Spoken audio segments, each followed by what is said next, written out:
Welcome back. Jim joins us from the Purdue Extension office to talk about composting leaves. And you brought some leaves with you. Show and tell. Right now, Okay. these dry leaves, Yes. and we've had an extended season. You know, Indianapolis hasn't had a killing frost yet.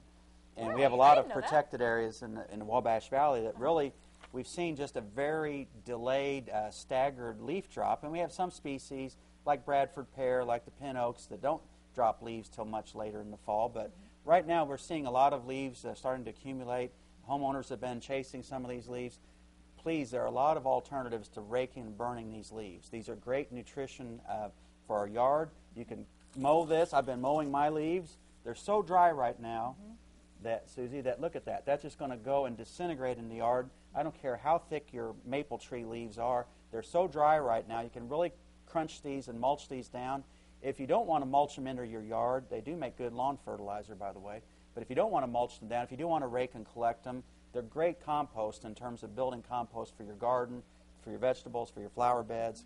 And composting isn't a rocket science. It's basically making sure you have the right amount of brown stuff to green stuff being like grass clippings, being material, brown being sawdust, leaves, for example. So the green we can substitute. If we don't have grass clippings, we can add a little fertilizer to these. But we do need water. The compost piles I've been inspecting recently are very, very dry and need to have moisture for those microbes to be busy and active and healthy. So composting's not hard to do. If people have questions about composting, they can look at our website as far as Purdue Extension, Vigo County, or they can contact me, and we have our contact information. But it's a wonderful way to recycle materials, and really there shouldn't be any reason to be burning leaves or throwing leaves in bags in landfills at this point. And layers of the leaves broken up can create a layer effect on Yes. flower beds. Yes, you can gardens. use them for mulch, Yeah. for winter mulch. But right now, I've never seen. I have mowed my leaves for like over 10 years, and this has been the easiest mowing to do,